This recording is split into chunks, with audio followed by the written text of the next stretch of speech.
Halo guys, welcome back to my YouTube channel.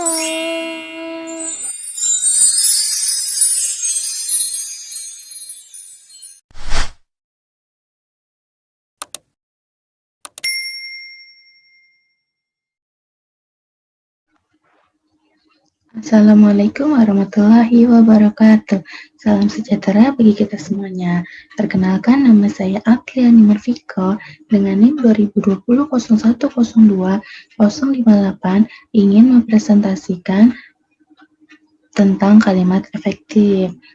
Apa kabar semuanya?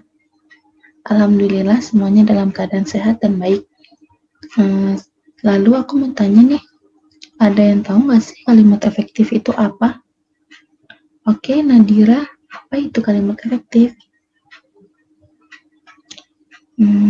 Betul sekali. Nah, ada yang tahu lagi? Oke, Nadila, apa itu kalimat efektif? Nah, betul sekali. Di sini aku akan menjelaskan lebih detail tentang kalimat efektif.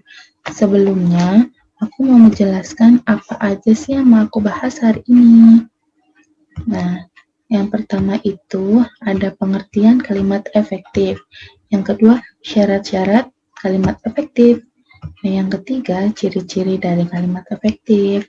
Nah, yang keempat, kesalahan yang biasa dilakukan dalam penyusunan kalimat. Nah, yang terakhir itu unsur-unsur kalimat efektif. Oke, kita lanjut ke slide yang pertama ya. Apa itu kalimat efektif? Nah, betul sekali apa yang dikatakan Nadira dan Nadila itu. Nah, di sini kalimat efektif menurut Akadiah DKK, kalimat adalah kalimat yang benar dan jelas, sehingga maknanya dapat dipahami dengan mudah oleh orang lain. Nah, contohnya ini, Rina sedang memasak di dapur. Nah, semua orang tahu pastikan makna dari kalimat tersebut. Nah, contoh yang kedua, Randy terlambat ujian karena hujan lebat. Nah, pasti semua orang tuh tahu makna kalimat itu. Nah, dari slide yang pertama ini ada yang ingin dipertanyakan? Sepertinya tidak ada, kita lanjut ke slide yang kedua.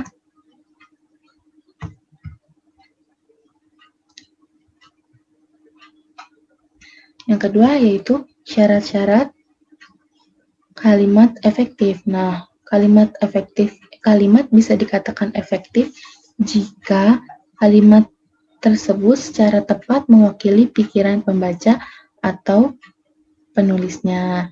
Nah, yang kedua, mengemukakan pemahaman yang sama, tepatnya antara pikiran pendengar dengan penulisnya. Nah, dari slide yang kedua ini ada yang ingin dipertanyakan? Sepertinya tidak ada, kita lanjut ke slide yang selanjutnya. Nah, kita akan membicarakan ciri-ciri dari kalimat efektif. Yang pertama, kesatuan gagasan atau kesepadanan. Terdapatnya satu ide pokok dalam sebuah kalimat, bisa diperpanjang, diperpendek, dan digabungkan. Contohnya nih, kepada yang tidak berkepentingan dilarang masuk. Nah, kalimat ini tidak efektif karena adanya ketidaksatuan atau ketidaksepadanan antar kata tersebut. Nih, kepada itu tidak sepadan dengan kata yang lain. Jadi kita ganti dengan yang tidak berkepentingan dilarang masuk. Nah, contoh yang kedua, bagi para siswa harap mengumpulkan tugas di guru masing-masing. Nah, kalimat ini juga belum efektif karena kata bagi di sini bukan merupakan satu kesatuan gagasan. Jadi kita hilangkan saja. Jadi para siswa harap mengumpulkan tugas ke guru masing-masing. Nah, terus kita lanjut. Tapi sebelumnya ada yang ingin bertanya. Sebelum kita lanjut, ada yang ingin bertanya. Nah, sepertinya tidak ada. Kita lanjut ke ciri yang kedua. Nah, kepaduan atau koherensi. Nah, kepaduan ini adalah hubungan timbal balik yang jelas antara unsur-unsur dan tidak terpecah-pecah. Ini contohnya itu Hidup jangan mengharapkan akan belas kasih orang lain. Nah, akan di sini bukan satu kepaduan yang tepat, jadi kita harus hilangkan. Jadi hidup jangan mengharapkan belas kasih orang lain. Nah, terus contoh yang kedua itu surat itu saya sudah terima kemarin. Nah, karena kalimat ini merupakan pasif personal, jadi kalimat subjeknya itu kita taruh di belakang. Jadi surat itu sudah saya terima kemarin, itu kalimat yang efektif. Dari ciri yang kedua ini ada yang ingin bertanya? Sepertinya tidak ada, kita lanjut ke slide ke ciri yang ketiga. Nah, ciri yang ketiga itu ketatabahasaan. Nah, ini tuh faktor penting dan mendasar dalam kalimat efektif itu sendiri nih. Contohnya, ini kita mencontohkannya dengan akhiran i dan kan ya. Nih, ayah mewarisi sebidang tanah kepada saya. Nah, mewarisi itu bukan kalimat yang efektif dalam kalimat tersebut. Jadi kita ganti dengan ayah mewariskan sebidang tanah kepada saya. Nah, itu baru efektif. Nah, yang kedua itu dosen sastra menugasi kami untuk membuat makalah. Nah, kalimat itu belum efektif. Jadi menugasi di sini kita ganti jadi menugaskan. Jadi gini, dosen sastra menugaskan kami untuk membuat makalah. Nah, baru itu efektif. Lanjut, kita ke yang keempat, ciri-ciri keempat, kehematan. Kehematan ialah menghindari pemakaian yang tidak perlu. Nah, jadi contohnya di sini, nih, kita contohin satu. Karena mahasiswa itu malas mengikuti acara perkuliahan, mahasiswa itu ketinggalan pelajaran. Nah, kalimat itu sangat boros, jadi kita harus hilangkan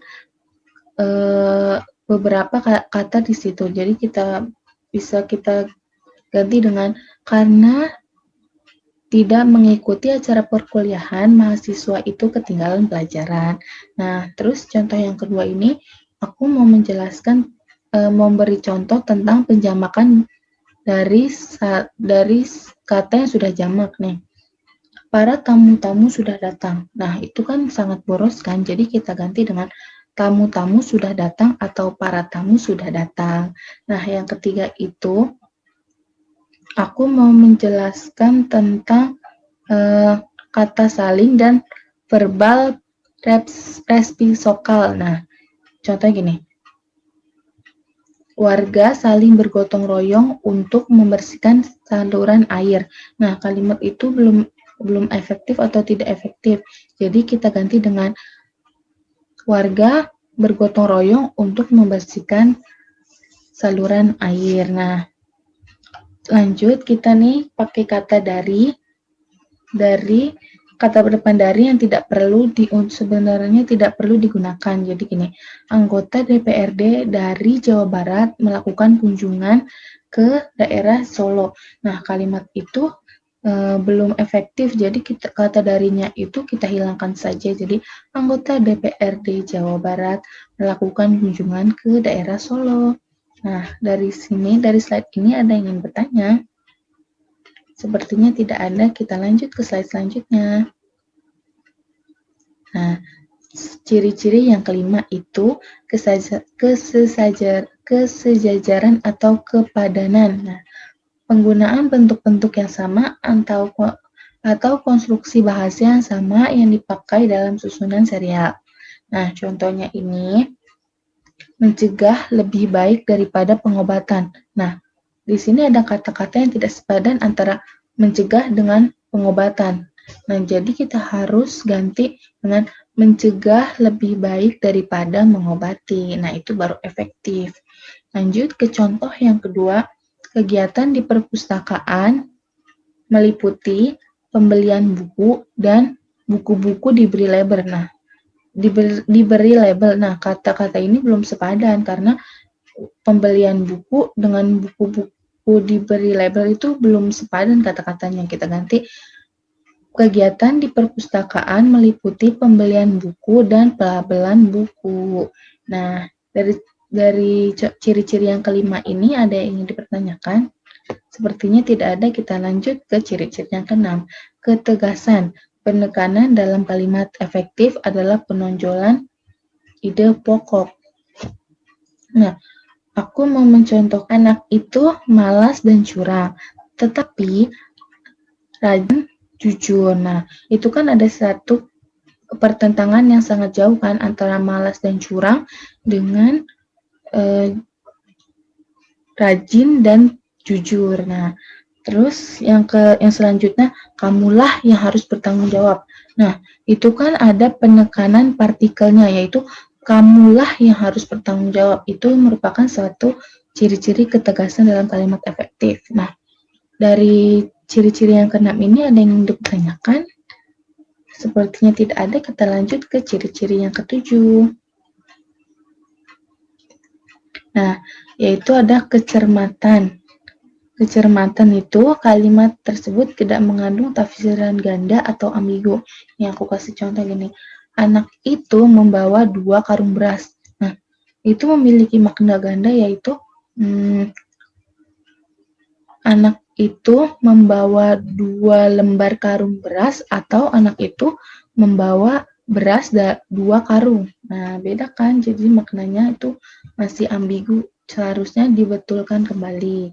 Nah, terus lanjut yang ke contoh yang kedua. Kakak diberi uang 25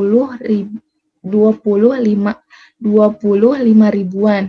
Nah, kalimat ini mengandung makna ganda antara 25 ribuan yang berarti 100 ribu atau 25 ribu. Nah, jadi kalimat ini harus dibenarkan kembali.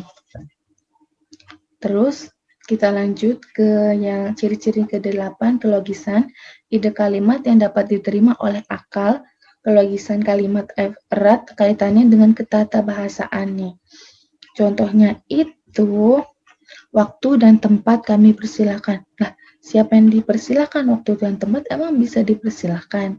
Nah, terus untuk mempersingkat waktu, kita lanjutkan acara ini. Lah, memang waktu bisa dipersingkat, aturan kita ganti dengan untuk menghemat waktu, kita lanjutkan acara ini. Kalau contoh yang pertama pembetulannya, misalnya Pak Bambang kami persilahkan atau Ibu Hananda kami persilahkan. Nah, dari ciri-ciri yang terakhir ini, ada yang ingin dipertanyakan? Sepertinya tidak ada. Oke, kita lanjut ke kesalahan dalam menyusun kalimat. Yang pertama adalah pleonastis, pemakaian kata yang mubazir atau berlebihan yang sebenarnya tidak perlu. Ini contohnya, supir itu menepikan kendaraan di pinggir karena bannya pecah. Nah, di sini kan meninggikan, menepikan pasti kan di pinggir, jadi itu kata-kata mubazir yang sebenarnya tidak perlu. Terus yang kedua, anak-anak itu mendongakkan kepalanya ke atas untuk melihat pesawat.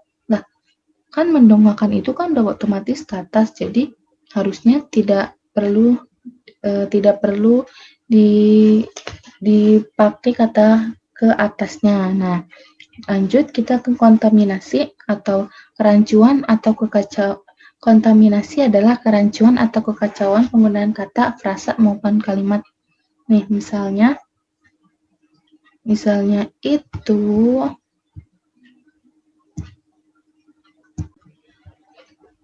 Nah, jadi begini contoh kontaminasi.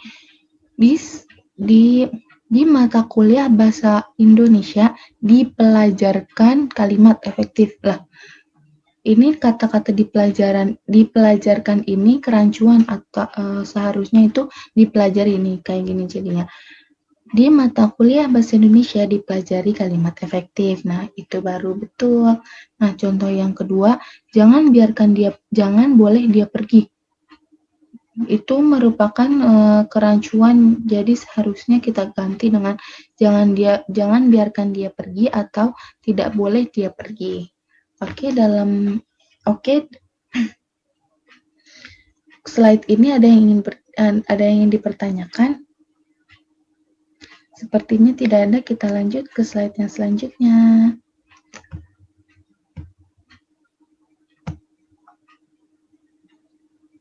Nah, itu ada struktur kalimat atau unsur-unsur kalimat sama aja. Yang pertama ada subjek, pelaku, tokoh, sosok, atau benda, sesuatu hal, suatu masalah yang menjadi pangkal atau pokok pembicaraannya nih. Misalkan nih, ayah sedang melukis. Nah, yang sedang melukis itu kan ayah, berarti ayah sebagai subjeknya. Nah, yang kedua, ibu memasak sayur di dapur. Nah, yang memasak sayur di dapur itu adalah ibu, berarti ibu sebagai subjeknya. Nah, contoh yang ketiga, berjalan kaki menyehatkan badan. Nah, yang menyehatkan badan itu ya pasti berjalan kaki. Jadi berjalan kaki itu bisa jadi subjeknya. Nah, yang kedua kita bicarakan tentang predikat. Bagian kalimat yang memberitahu untuk melakukan tindakan apa atau dalam keadaan subjek, pelaku, tokoh, atau benda di dalam suatu kalimat. Misalkan, Andi berlatih berenang setiap hari Minggu. Nah, kata di sini Andi sebagai subjek, berlatih itu sebagai predikat, berenang adalah sebagai objek. Nah, setiap hari Minggu itu merupakan keterangan waktu. Lanjut, contoh yang kedua, kakak sedang tidur. Nah, yang sedang tidur, kakak sedang tidur. Kakak sebagai subjek, sedang tidur sebagai predikatnya. Nah, contoh yang ketiga, Zahra cantik jelita. Nah, Zahra sebagai subjek dan cantik jelita sebagai sifatnya. Nah, predikat itu bisa berupa sifat, ciri-ciri, atau situasi. Nah, contoh yang lain dari ciri-ciri itu, kucingku belang 3. Nah, itu kan ciri-ciri kucingnya sendiri. Belang 3 itu sebagai predikatnya. Nah, terus di kota Jakarta dalam keadaan aman. Nah, keadaan aman itu merupakan predikatnya. Dan di slide ini ada yang ingin bertanya? Sepertinya tidak ada, kita lanjut ke slide yang berikutnya. Nah, yaitu ada objek, bagian kalimat yang melengkapi predikat. Objek pada umumnya diisi oleh nominal, frasa, nominal, atau klausa.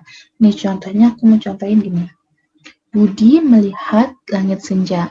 Nah, Budi di sini sebagai subjek, melihat itu sebagai predikatnya, langit senja sebagai objek. Nah, lanjut ke contoh yang kedua, itu Mira memakai kerudung berwarna merah.